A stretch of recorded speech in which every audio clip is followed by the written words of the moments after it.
Une femme qui collait des publicités devant un hôtel s'est fait poursuivre par un agent de sécurité. Après avoir réussi à se cacher près d'une voiture de luxe pour reprendre son souffle, elle a été rapidement surprise par le bruit de déverrouillage de la voiture. Amy, pensant qu'il s'agissait de l'agent de sécurité, a dit « Vous pouvez m'arrêter, mais vous ne pouvez pas appeler la police ». Avant que Jack ne puisse réagir, les deux agents de sécurité de tout à l'heure sont soudainement revenus sur leurs pas.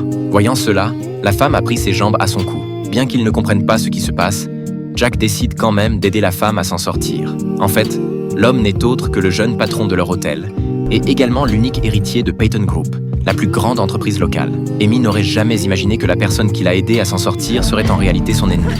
Très reconnaissante, Amy demande ensuite « En m'aidant comme ça, vous ne risquez pas de vous faire virer ?» Jack devine qu'Amy se méprend sur son identité. Mais après une hésitation, il choisit de ne pas la détromper. Amy ouvre alors la porte d'un food truck à côté et l'invite à monter. Elle s'apprête à préparer quelque chose à manger pour remercier Jack de son aide aujourd'hui. Jack, qui aime cuisiner, dit qu'il peut s'en charger.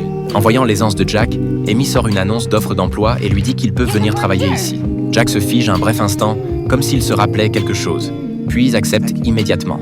En fait, lui et son père ont un pari. Si Jack arrive à trouver un travail en une semaine, son père n'insistera plus pour qu'il vienne travailler dans l'entreprise familiale. Cette histoire préoccupe beaucoup Jack. La proposition d'Amy l'aide donc sans le savoir. Bien plus tard, Jack est déposé devant l'hôtel. Amy propose de le ramener chez lui, mais Jack dit qu'il peut rentrer à pied.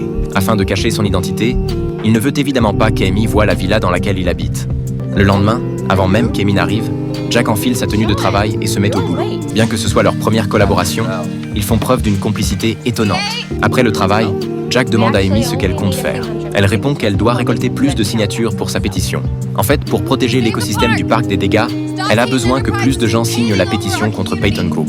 Avec son look séduisant et ses arguments pertinents, Jack attire de plus en plus de signataires. Le père de Jack n'aurait jamais imaginé que le plus gros obstacle à son projet serait en réalité son propre fils. Les signatures terminées ici, il décide de changer d'endroit. En marchant dans le parc, Jack est soudain attiré par un panneau. Il le fixe un long moment. Le créateur de ce parc n'est autre que son grand-père. Jack rentre donc tôt chez lui. Il compte parler à son père de ce qu'il a vu dans le parc aujourd'hui. Mais avant même qu'il puisse ouvrir la bouche, son père lui demande comment se passe sa recherche d'emploi. Plein d'assurance, Jack répond qu'il travaille dans un restaurant français haut de gamme. Son père veut aller voir, mais Jack réussit à esquiver en quelques mots. Quand il veut reparler du panneau dans le parc, son père s'en va pour parler affaires. De son côté, avec l'arrivée de Jack, non seulement les plats d'Amy sont mis à jour, mais les affaires marchent de mieux en mieux. Prenant comme prétexte de fêter ça, Jack invite Amy à dîner le soir. Le soir venu, ils se rendent dans un restaurant en plein air. Après avoir calmé un peu leur faim, Amy raconte une histoire d'amour. Son petit ami n'a pas résisté à la tentation et a choisi de se mettre avec sa meilleure amie.